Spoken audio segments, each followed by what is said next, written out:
عالمی منظرنامے سے آپ کو بتائیں کہ روسی مداخلت کے بعد یوکرین میں پھنسے پاکستانیوں کا انخلاء جاری ہے۔ جنگ زدہ علاقوں سے اب تک 1435 پاکستانی شہریوں کو بحفاظت نکال لیا گیا ہے۔ اب صرف 40 پاکستانی باقی رہ گئے ہیں۔ پاکستانی سفارت خانے کی بڑی کامیابی، یوکرین سے شہریوں کا انخلاء جاری۔ یوکرین میں پاکستانی سفیر نوئل کوکر نے بول نیوز کی خصوصی گفتگو میں بتایا، اب تک 1435 پاکستانی شہریوں کو بحفاظت نکال لیا گیا ہے، مزید کوششیں جاری ہیں۔ اب تک ہم نے 1435 پاکستانیوں کو بحفاظت یوکرین سے باہر منتقل کر دیا ہے۔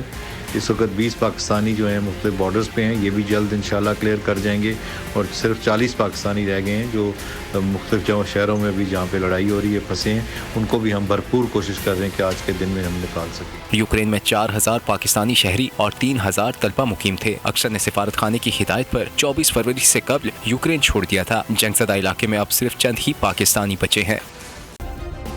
سبسکرائب کریں اور بیل دبائیں تاکہ کوئی خبر رہ نہ جائے۔